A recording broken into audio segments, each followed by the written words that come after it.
அஸ்ஸலாமு அலைக்கும் வரஹ்மத்துல்லாஹி வரகாத்துஹு. அன்பிற்குரிய சகோதர சகோதரிகளே, நீங்களும் ஆலிம்களாகலாம் என்ற இந்த நேரடி வகுப்பில் வாரத்தில் 5 நாட்கள் அரபு இலக்கண பாடத்தை நடத்தி வருகிறோம். ஒவ்வொரு செவ்வாய்க்கிழமையும் வாரிசுரிமை சட்டங்களை பார்த்து வருகிறோம். ஒவ்வொரு வெள்ளிக்கிழமையும் திருக்குரானில் உள்ள வினை சொற்கள், திருக்குரானில் பயன்படுத்தப்பட்டிருக்கிற வினை சொற்களுடைய அர்த்தங்களை பார்த்து வருகிறோம். அந்த வகையில் இன்றைய தினம் குரானில் உள்ள ஒரு வினை சொல்லு அஸ்ஸ. அஸ்ஸன்னு இருக்கு பாருங்க மேலே. அஸ்ஸன்னா ஐனு ஜே இருக்கு அஸ்ஸ. இதனுடைய அசல் அஸஸன்னு வரும். இந்த மரரன்னு பார்த்தோம்ல, அந்த மாதிரி உள்ளது. அப்படி வந்தால் அதை ஷத்து பண்ணி அஸஸ என்பதை அஸ்ஸ என்று சொல்லணும். இந்த அஸ்ஸ என்று சொன்னாலும் இதை அஃஅல என்று மாற்றி அஸஸ அதாவது அஸ்ஸ என்று சொன்னாலும் ரெண்டுக்குமே ஒரே அர்த்தம்தான். கண்ணியப்படுத்தினான். அஸ்ஸன்னு சொன்னால் கண்ணியப்படுத்தினான். அப்போ துஇஸ்ஸு மன் தஷாவு, நீ நாடியவர்களை நீ கண்ணியப்படுத்துவாய் அப்படின்லாம் வரும்ல. அந்த நாடியவர்களுக்கு ஆட்சியை கொடுப்பாய், நாடியவர்கள்ட்டமிருந்து எடுத்து, அந்த இதுலாம் இந்த வார்த்தை தான் வரும். அப்போ இந்த அஸ்ஸங்கிற வார்த்தைக்கு அர்த்தம் விளங்கிட்டோம்னா துஇஸ்ஸு இந்த மாதிரியாக வரக்கூடிய சொற்களுக்கு பூராவுமே நம்ம அர்த்தம் செஞ்சுக்கிற முடியும். இந்த அஸஸ என்பது எப்படி அஸன்னு மாறுனுச்சுங்கிறத நீ என்ன செய்யணும், ஏற்கனவே நடத்தின பாடத்திலேருந்து அறிஞ்சிக்கிறணும். அஸஸ என்று வறுமையானால் 2 ஜே ஒரே எழுத்து 2 தடவை வருது. ரெண்டுக்குமே ரெண்டாவது எழுத்துக்கு ஹரக்கத்து இருக்கிறது. அப்புறம் ரெண்டையும் ஷத்து பண்ணணும்.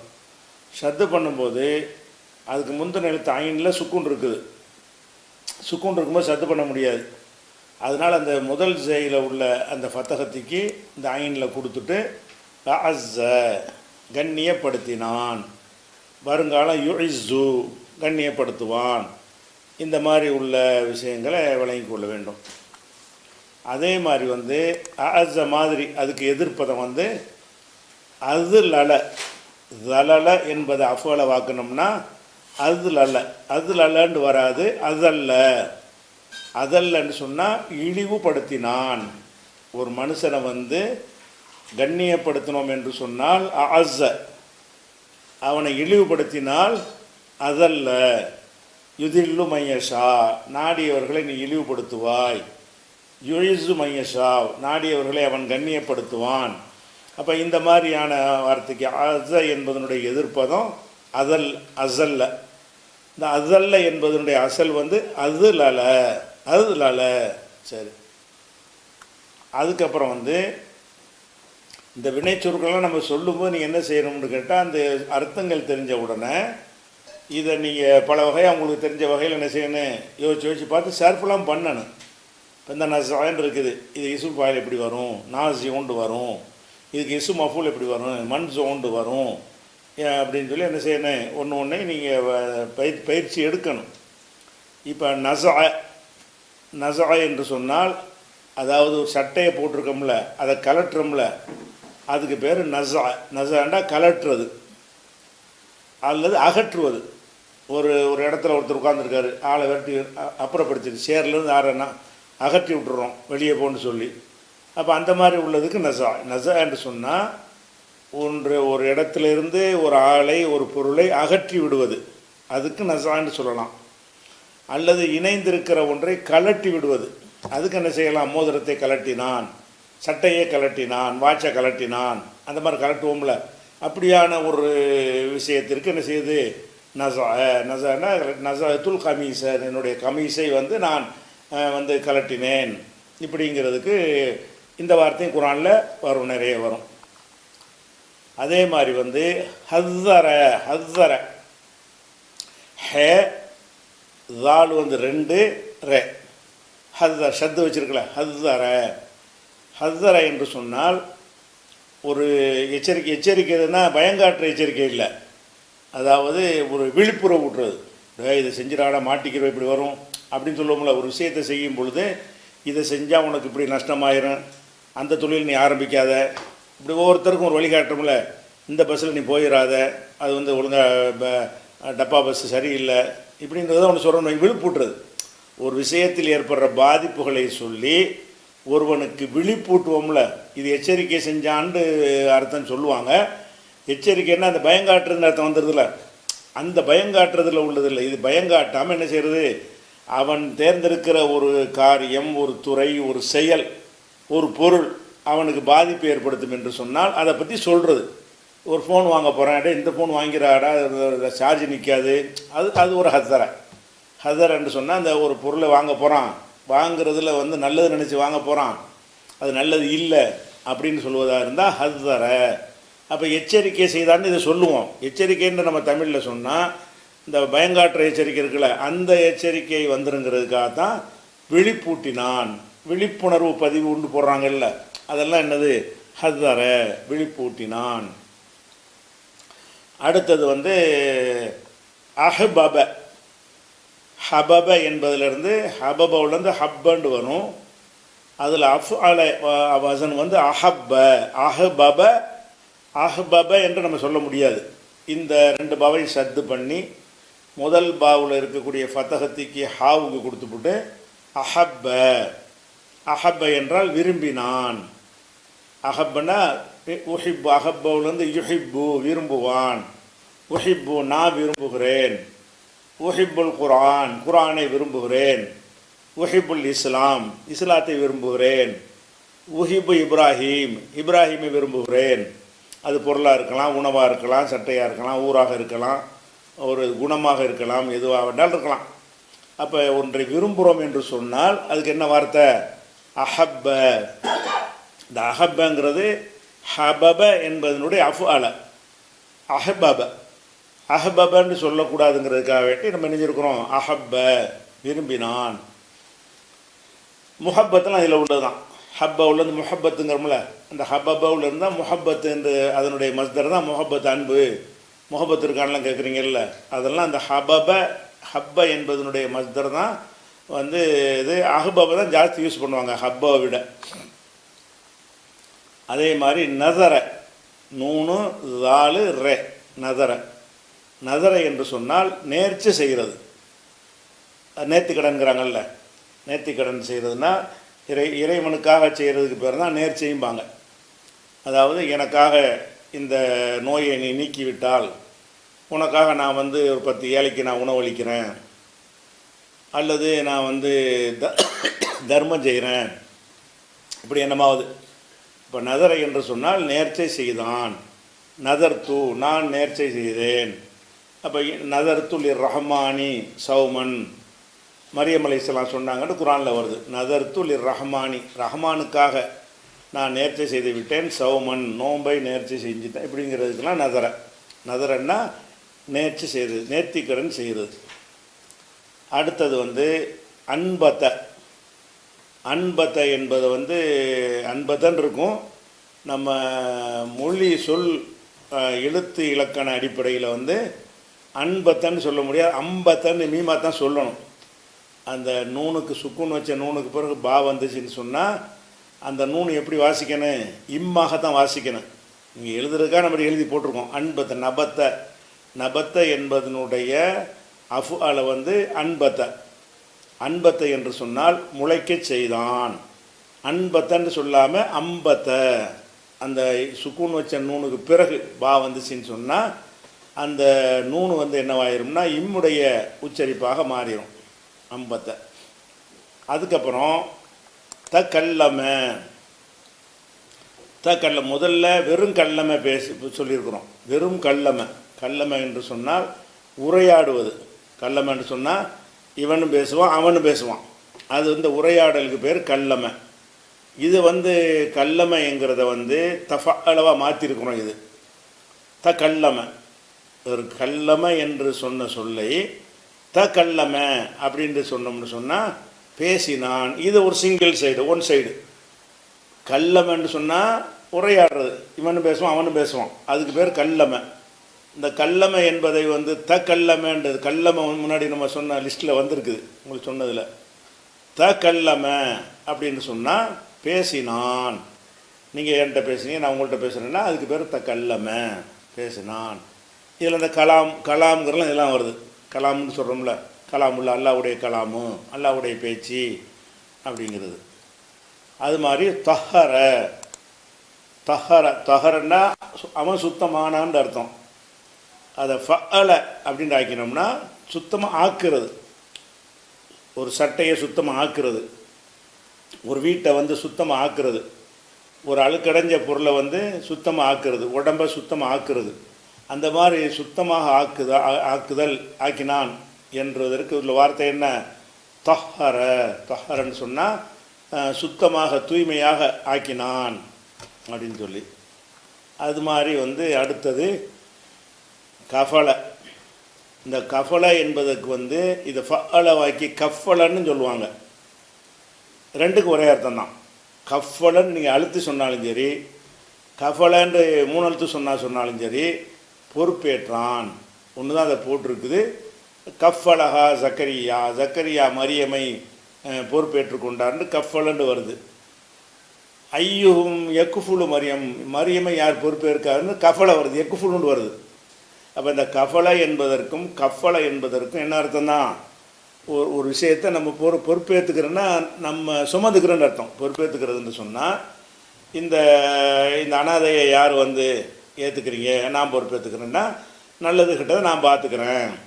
ஒரு ஆளை, ஒரு முதியவரை பொறுப்பேற்றுக்கொள்வது, ஒரு ஏழையை பொறுப்பேற்றுக்கொள்வது, இந்த மாதிரி ஒருத்தவங்களுடைய காரியத்தை நம்ம என்ன செஞ்சிருது? பொறுப்பை சுமந்து கொள்வது. அது கஃபலை அல்லது கஃபலை ரெண்டுமே ஒரே அர்த்தம் தான். சரியா? அதுக்கு அடுத்தது இஹு தசம. இது இஹு தசம என்பது என்ன சரி நீங்கள் டக்குன்னு கண்டுபிடிச்சிடணும். இஹு தசமன்லாம் ஒரு சொல்லு இருக்குது, அது 3 தானே இருக்கேன். இதனுடைய அசல் வந்து ஹசம. ஹ ஒன்று, சுவாது ஒன்று, மீமு ஒன்று, ஹசம. இந்த ஹசம என்பதை வந்து இஃபு தாலன்னு ஆக்குனா இஹு தசம. இஹு தசம என்று சொன்னால் அதாவது வழக்கு உரைக்கிறது. எனக்கும் ஒரு ஆளுக்கு ஒரு பஞ்சாயத்து இருக்குது. இந்த பஞ்சாயத்தை கொண்டு போய் 3வது நபர்கிட்ட போய் சொல்கிறது. நமக்குள்ளே பேசிக்கிறதுக்கு பேர் அது சண்டை போடுறது. வழக்கு உரைக்கிறனா என்ன அர்த்தம்னு கேட்டால், நீதி கேட்டு 3வது ஆள்கிட்ட கொண்டு போகிறதுக்கு பேர் தான் வழக்குன்னு சொல்லுவோம். அது கோர்ட்டாக இருக்கலாம், ஒரு ஜமாத்தாக இருக்கலாம், ஒரு நண்பராக இருக்கலாம், குடும்பத்து பெரியவராக இருக்கலாம். யாராவது ஒரு ஆள்கிட்ட போய் என்ன செய்கிறது? இந்த மாதிரி எனக்கு செஞ்சு விட்டான் அப்படின்னு சொல்கிறது. அப்போ அதுக்குள்ள வார்த்தை என்னென்னா இஹு தசம, வழக்கு உரைத்தான்னு சொன்னால் தனக்கும் இன்னொருவனுக்கும் உள்ள ஒரு இஷ்யூவை, பிரச்சனையை வேற ஒரு ஆள்கிட்ட வந்து தீர்ப்பதற்காக வேண்டி, கோல் சொல்வதற்காக சொன்னால் அது வழக்கு உரைக்கிறது இல்லை. இதை தீர்த்து வைங்கன்னு சொன்னால் தான் வழக்கு உரைக்கிறது. சும்மா கோல் சொல்றதுக்காக போட்டு கொடுப்பாங்க, அப்படி செஞ்சுட்டாண்டு சும்மா சொல்லிட்டு மட்டும் வந்துடுறது, அதுக்கு பேர் இஹ்தசமம் இல்லை. இஹ்தசமன்னா அதை வழக்குன்னு எப்போ சொல்லிட்டீங்களோ அதில் நீங்கள் ஜட்ஜ்மெண்ட்டை எதிர்பார்க்கணும். ஒரு தீர்வை, ஒரு முடிவை, ஒரு தீர்ப்பை எதிர்பார்க்கணும். அதுக்குள்ள வார்த்தை என்ன? இஹ்தசம. வழக்காக ஒரு ஆள்கிட்ட போய் விஷயத்தை சொல்வதாக இருந்தால் இஹ்தசமன்னு சொல்லுவாங்க. அதே மாதிரி கருப என்றால் நெருங்கினான். ஒருத்தன் அவன் நெருங்கி வர்றது. அதை ஃபஅலவை நீங்கள் பண்ணிட்டீங்கன்னா நெருக்கமாக ஆக்கினான். கர்ரபன்னா நெருக்கமாக ஆக்குறது. அதாவது தூரமாக இருக்கிற ஒன்றை, இந்த பொருள் இந்த தூரத்தில் இருக்குது, இப்படி கிட்ட கொண்டாந்து இழுத்து வச்சுக்கிட்டேன். கர்ரப. சாப்பாட்டு தட்டு கொஞ்சம் தள்ளி இருக்குது, அதை இழுத்து முன்னாடி வச்சுக்கிட்டேன். கர்ரபுத்து, நான் வந்து அந்த இது கர்ரபுத்துல் கசாத்தை, சாப்பாட்டு தட்டை நான் கொஞ்சம் நெருக்கிக்கிட்டேன்னா கிட்ட இழுத்து வச்சுக்கிட்டேன். கிட்ட இழுத்து வச்சுக்கிறது கர்ரபன்னு சொன்னால் கிட்டத்தில் கொண்டு வருவது. தூரத்தில் இருக்கிற ஒன்றை கிட்டத்தில் கொண்டு வருவது, அது வந்து கர்ரப. இது வந்து பொருள்களுக்கு இப்படி வரும். அது இல்லாமல் ஒருத்தர் வந்து யார் எவருன்னு தெரியாமல் இருப்பார், அவர் நம்ம ஃப்ரெண்ட் ஆயிடுவார். அவரை கர்ரபுத்து, அவனை நெருக்கமாக்கி கொண்டு வந்துட்டேன், எங்கே இருந்தாவன் நண்பர் ஆக்கிக்கிட்டு கர்ரப, அதுக்கும் வரும். கர்ரபன்னு சொன்னால் அது மெட்டீரியலுக்கு மட்டும்தான் வரும்னு கிடையாது. மெட்டீரியலாக இருந்தால் அது தூரமாக இருக்கிறத, மெட்டீரியல்னால் பொருளாக இருந்தால் தூரமாக இருக்கிறத கிட்டத்தில் கொண்டாந்து வைக்கிறது. பொருளாக இல்லாமல் ஒரு உறவாக இருக்கிறது, ஒரு நட்பாக இருக்கிறது, அந்த மாதிரி விஷயங்களாக இருந்தால் அதுக்கு கர்ரபுனாகு நஜியா, அவரை நம்ம தனிப்பட்ட உரையாடல் செய்வதற்கு நெருக்கி கொண்டோம். மூசா நபியை சொல்லும்போது கர்ரபுனா, அவரை வந்து நெருக்கமாக்கி கொண்டோம். நெருக்கம்னா என்ன, அல்லாஹ் ஒன்று ஒட்டிக்கிட்டு இருந்தாங்கன்னு அர்த்தமா? இல்லை. அந்த அந்த அந்த நெருக்கத்துக்கு அந்த வார்த்தையை பயன்படுத்துவாங்க கர்ரபாண்டு. அதே மாதிரி நஃபஹ, நஃபஹ நூனு ஃபேஹ, நஃபஹன்னு சொன்னால் வாயினால் பூண்டு ஊதுறோம்ல, காற்று வரணும்ல, அதுக்கு பேர் என்னது நஃபஹ. பூண்டு ஊதணும்னு சொன்னால் அதுக்கு பேர் நஃபஹ, ஊதினான். இப்போ இந்த ஊதினான்ங்கிறது குர்ஆனில் நிறைய வர்றதெல்லாம் எதுக்கு வரும்னா, அல்லாஹ் உயிரை ஊதுவான்ல ஆதம் அலைஹிஸ்ஸலாத்துக்கு, மண்ணில் அவரை படைச்சி விட்டான், மண்ணை தான் கிடக்குது, மண் எப்படி மனுஷன் ஆகும்? அல்லாஹ் என்ன செஞ்சான்? தன்னுடைய ரூஹை ஊதினான். நஃபக்து ஃபீஹி, அவரிடம் ஊதினேன், மின் ரூஹி, என்னுடைய ரூஹை ஊதினேன். பூண்டு அல்லாஹ் அவனுக்கு ஒரு ஸ்டைலில் ஊதிருப்பான். ஊதினோன்னு அவர் நெஞ்சார் மனுஷனாக எந்திரிச்சு நின்ட்டாருன்னு சொல்லி வருது. அது மாதிரி ஈசா நபிக்கு ஊதுனது நஃபக, அதுக்கு ஊதுறதுங்கிற வார்த்தை வரும். இந்த மாதிரி இந்த அல்லாஹ் சொல்கிற உயிரை ஊதுறதுக்கு சொல்கிறான் நஃபகன்னு சொல்லி. நமக்கு உயிரை ஊத முடியும், நம்மளும் ஊதுவோம். சும்மா காற்று ஊதுறது, எதுக்கு ஊதுறது? ஓதி பார்த்துட்டு ஊதுறோம்ல, ஓதி பார்க்குறோம், பூண்டு ஊதி தடவி கொள்வார்கள். ரசூலுல்லாஹ் என்ன செய்வாங்க? இந்த படுக்க போகும்போது அந்த கடைசி சூறாக்களை ஃபலக்கு நாசு இதெல்லாம் ஓதிட்டு அதை கையில் ஊதி அதை உடம்பெல்லாம் தடவி கொள்வார்கள்ங்கிறதுக்கு அது நஃபக, ஊதிவார்கள். ஊதுறதுன்னு சொன்னால் சும்மா வாயினால் என்ன செய்கிறது? ஊதுவது. அது இறைவன் சொன்னான்னா உயிரை ஊதுறதுக்கு அந்த வார்த்தை குர்ஆனில் நிறைய பயன்படுத்தப்படுகிறது. அது மாதிரி அடுத்த சொல்லு மக்கரை. மக்கரைன்னா சூழ்ச்சி பண்ணுறது. சூழ்ச்சி கெட்டதுக்கும் பண்ணலாம், நல்லதுக்கும் பண்ணலாம், ரெண்டுக்குமே மக்கரை தான். மக்கரைன்னா சூழ்ச்சின்னா என்னதுக்குண்டா, நேருக்கு நேர ஒன்றை சந்திக்காமல் அவன் போகிற போக்கில் விட்டு பின்னாடி போய் ஒன்றே செய்யுது, அவனுக்குரிய பதிலடியை கொடுக்குறது. அதுக்கு பேர் என்னது? சூழ்ச்சி. சூழ்ச்சின்னா அந்த போட்டு வாங்குறது, தந்திரமாக பேசுவது, இப்படியான ஒரு விஷயங்களுக்கு என்ன செய்வாங்க? மக்கரை. அப்போ ரகசியமாக ஒரு திட்டம் போட்டு ஒன்று செய்கிறாங்க இல்லையா, அது சதிங்கிறது சூழ்ச்சிங்கிறத சதின்னு சொல்லலாம். மக்கரைன்னா சதி செய்கிறான். சதி செய்வதுன்னா இவனுக்கு தெரியாது, சண்டைன்னா தெரியும். போர்னு சொன்னால் இவன் நம்மள்கிட்ட சண்டைக்கு வர்றான்னு தெரியும். சூழ்ச்சி சதின்னு சொன்னால் அவன் பாட்டுக்கு இங்கே இருப்பான், வேற ஆளை கிளப்பி விட்டுட்டு தூண்டி விட்டுட்டு இருப்பான். அவன் மூலமாக அந்த மாதிரி என்ன செய்கிறது ஒரு காரியம். அது போகிற வழியில் ஒரு வாழைப்பல் தோலை போட்டுவிட்டு வழுக்க விட்டு கீழே விழுந்துட்டான்னு வைங்களேன், அது சதி பண்ணுறான்னு அர்த்தம். அவன் நம்மளை ஒன்றும் செய்யலை, ஆனால் சதி மூலமாக நம்மளை என்ன செஞ்சிருவான்? கவிழ்த்திடுவாங்க. அதுக்குள்ள வார்த்தை என்னென்னா மக்கரை, சூழ்ச்சி செய்தான். இது ஒரு மக்குருண்டா சூழ்ச்சி, மாக்கிருண்டா சூழ்ச்சிக்காரன்.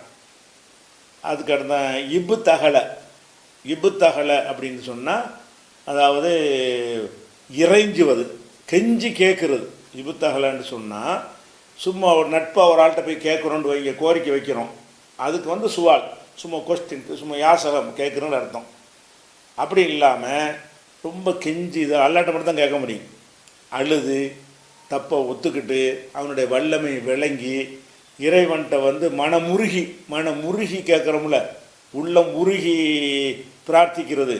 அதுக்குரிய வார்த்தை என்னென்னா இபுத்தகலைன்னு சொன்னால் இறைஞ்சினான். இறைஞ்சிறதுன்னு சொன்னால் ரொம்ப இறங்கி போய் கேட்குறது.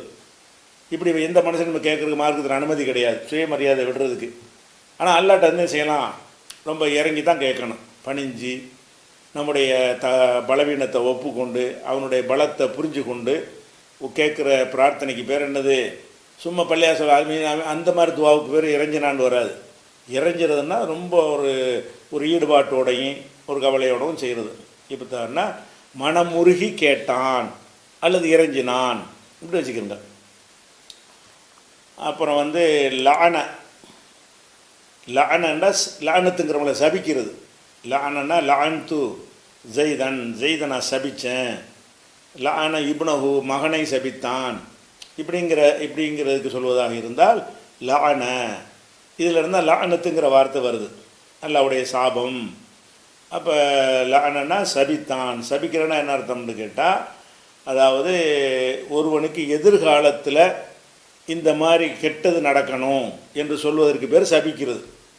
போட மடையே முட்டாள்ண்டா அதுக்கு பேர் சபிக்கிறது இல்லை, அவன் முட்டாளாக இருக்கிறாங்கிறத சொல்கிறது. நீ நாசமாக போவாய், இனிமே உருப்பட மாட்டாய், ஒன்றுக்கு உதவ மாட்டாய். அதான் எதிர்காலத்தில் ஒருவனுக்கு கேடு வருங்கிற மாதிரி சொல்கிறதுக்கு பாருங்களேன், அதுக்கு பேர் தான் சபித்தல் என்பது. அல்லாட்ட துவா செய்யலாம், அல்லாஹ் இவனை வந்து நீ பார்த்துக்க. அது ஒரு வகை, அது பிரார்த்தனை.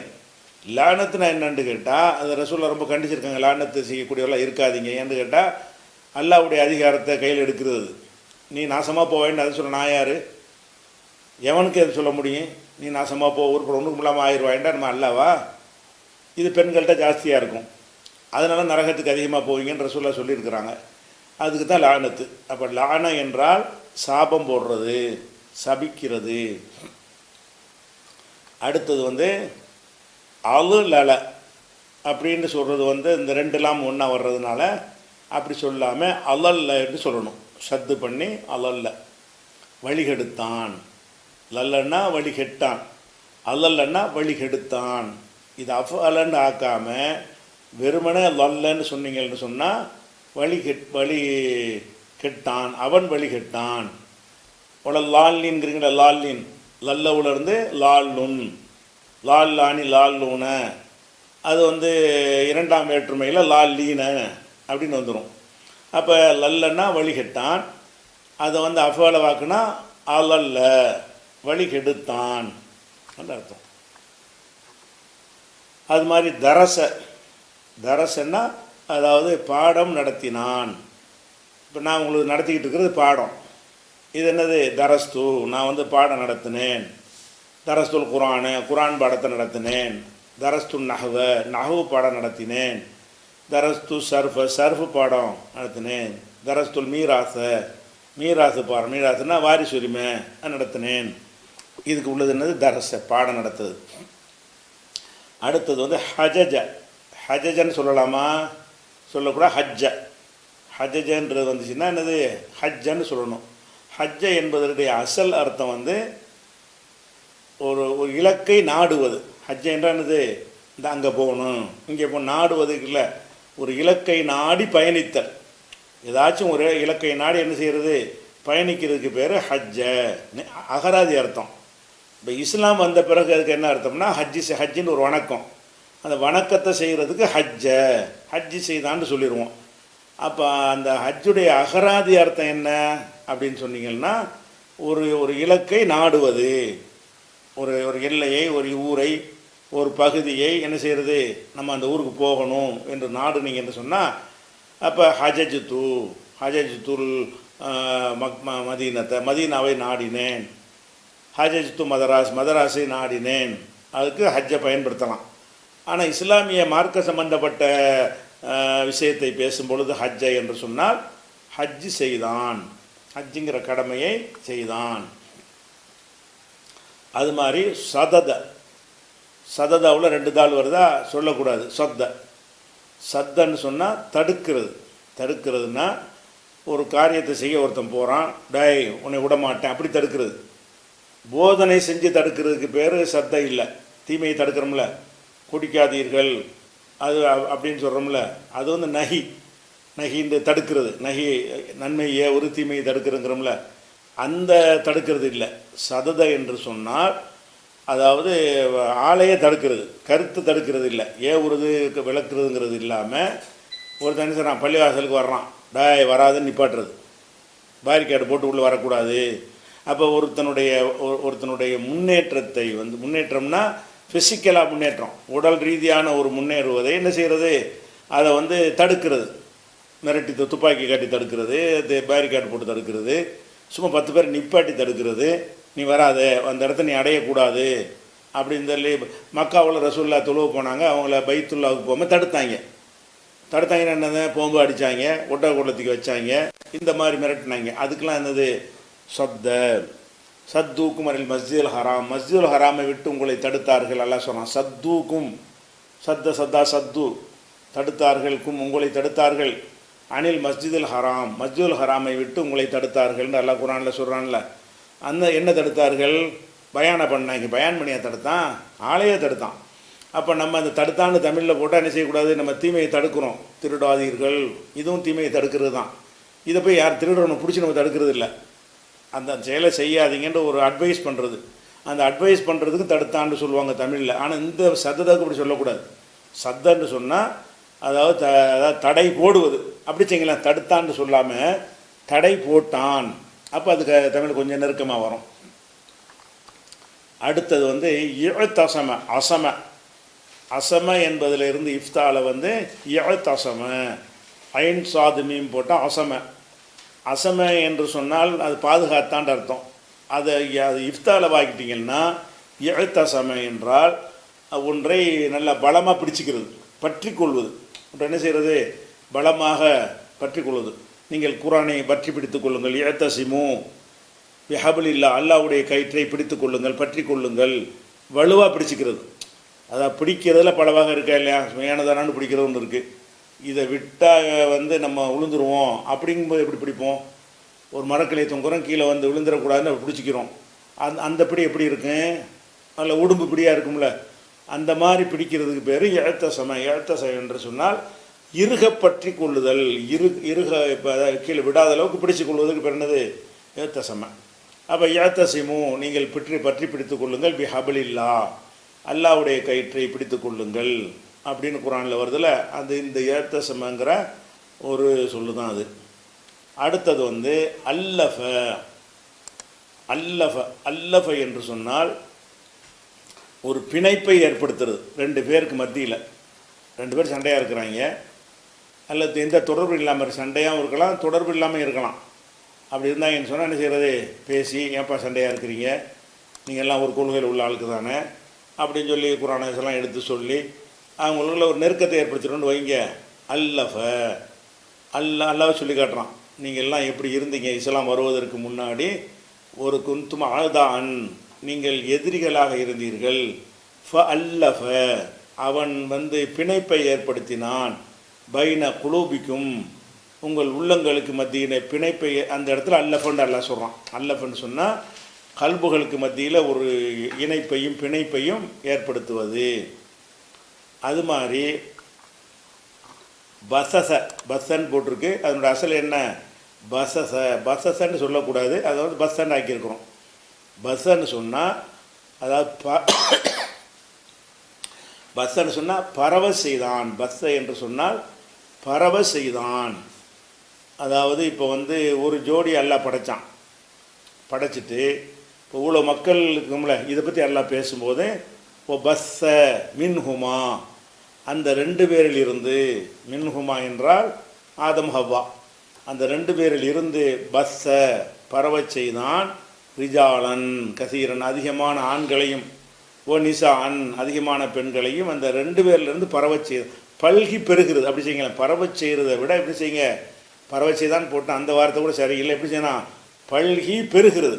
அதான் பல்கின்னா அது உற்பத்தியாக்கி என்ன செய்கிறது? வாரிசாக உற்பத்தியாக்கி பெருக்கிறதுக்கு பேர் என்ன? பஸ்ஸ. அப்போ பஸ்ஸன்னா பல்கி பெருக செய்தான், பரவ செய்தான்ங்கிறத விட எப்படி வச்சுக்கிறோங்க? பல்கி பெருக செய்தான். அதே மாதிரி வந்து ரகப. ரகபன்னு சொன்னால் அதுக்கு பல அர்த்தம் இருக்குது. ரகபன்னு சொன்னால் ஒரு ஒரு அவகாசம் கொடுக்கறது, ஒரு டைம் கொடுக்கறது. நாளைக்கு நாளை கழித்து தர்றேன்னு சொல்கிறோன்னா அதுக்கு ரகபண்டா ஒரு டைம் கொடுக்கறது, அதுக்கு ரகபன்னு சொல்லுவாங்க. ஒரு விஷயத்தை வந்து கண்காணிக்கிறது, எப்படி நடக்கிறது, சிசிடிவி கேமரா போட்டுலாம் பார்க்குறான்ல, அதுக்கு என்னது? ரகப, கண்காணிச்சிக்கிட்டு இருக்கிறான். அல்லாஹ் கூட ரகீபுன்னு பேர் இருக்குல்ல, ரகீபுன் கண்காணிக்கிறவன் அப்படின்னு இருக்குது. நமக்கு வலது பக்கம் இடது பக்கமும் ரெண்டு பேர் இருக்காங்கன்னு சொல்லும்போது ரகீபுன், ரகீப் இருக்கிறாரு, ரகீப்னா கண்காணிப்பவர் இருக்கிறாரு.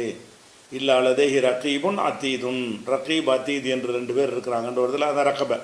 ரகப என்று சொன்னால் அதாவது கண்காணிக்கிறது, ஒரு அவகாசம் கொடுக்குது. சில இடத்துல அந்த அர்த்தம் வரும், சில இடத்துல இந்த அர்த்தம் வரும். அந்த வாக்கியத்தில் வரும்போது நமக்கு எந்த அர்த்தம் தெரிஞ்சு போயிடும். அடுத்தது வந்து தபத்தல. ஏற்கனவே வெறும் பத்தலை சொன்ன யாபம் இருக்கிறது. பத்தலைன்னா ஒன்றை மாற்றுவது. பத்தலைங்கிறது ஃபஅல, அதை தஃபஅலன்னு மாற்றினா தபத்தல. தபத்தலன்னு அப்படி மாற்றிட்டீங்கன்னா அவன் மாறினான். பத்தலன்னா மாற்றுறது, இன்னொன்று மாற்றுறது. தபத்தலன்னு சொன்னால் அவனே மாறிக்கொள்வது. அவனே என்ன செய்கிறது? அதுவே மாறிக்கொள்வது, அவனே மாறிக்கொள்வது. அப்போ தபத்தலன்னு சொன்னால் மாறிக்கொண்டான்ற அர்த்தமும் என்ன செய்யும்? வரும். அதே மாதிரி வந்து அக்குசத்த, அக்குசத்தன்ற வார்த்தைக்கு நீதி செலுத்தினான். அக்சத்தை என்று சொன்னால் செலுத்தினான்ங்கிறது ஸ்பெல்லிங் தப்பாக இருக்குது, பிறகு திருத்தி போடுவோம். அக்ஸத்தன்னா நீதி செலுத்தினான். அப்போ ஒரு அக்ஸித்து அமுர் எப்படி வரும், குரானில் வரும் அக்ஸித்து. அக்ஸத்தை என்பது அஃபலன் இருக்கிறதுனால அதனுடைய அமுர் வந்து இல்டு வரும். அக்ஸித், அக்ஸிதா, அக்ஸித்து, நீங்கள் நீதி செலுத்துங்கள். இன்னல்லாஹ யுஹிப்புல் முக்ஸித்தீன், முக்ஸித்தீன்களை நீதி செலுத்துவர்களை அல்லாஹ் விரும்புகிறான். அக்ஸத்து கிசும் பாயில் முக்ஸித்து, முக்ஸித்தூனாண்டு வரும். அது எங்கள் வேற்றுமை படிச்சுட்டு இருக்கோம்ல அந்த பாடத்தின் பிரகாரம் இந்த இடத்துல முக்ஸித்தீன, இன்னல்லாஹ யுஹிப்புல் முக்ஸித்தீன, நீதி செலுத்துபவர்களை அல்லாஹ் வந்து விரும்புகிறான். அதெல்லாம் இந்த அக்ஸத்தை கிறிஸ்து அதெல்லாம் வருதில்ல, இதெல்லாம் வந்து நீதி செலுத்தினான்னு அர்த்தம். அப்புறம் வந்து நக்கஹ, இது நமக்கே தெரிஞ்ச எல்லாருக்கும் தெரிஞ்ச ஒரு சொல்லு. கல்யாணத்துக்கு நிக்காகுங்கிறீங்கல்ல, நக்கஹ என்பதனுடைய மஸ்தர் தான் நிக்காகுங்கிறது. இப்போ நக்கஹன்னா கல்யாணம் செஞ்சான், மனம் முடித்தான், திருமணம் செய்தான்ட்டு அர்த்தம் நக்கஹுக்கு. கல்யாணம் பண்ணி வச்சான்னு வைங்க, மகளுக்கு கல்யாணம் பண்ணி வச்சான்னா அன்கஹன்னு ஆக்கிடணும். நக்கஹன்னா அவன் திருமணம் செஞ்சான், அன்கஹன்னா திருமணம் செய்து வைத்தான், இந்த அர்த்தத்துக்கு அன்கஹன் வரும். இன்னும் பல சொற்களை வந்து இன்ஷா அல்லாஹ் மீதி சொற்களை அடுத்த வாரம் பார்ப்போம். அஸ்ஸலாமு அலைக்கும்.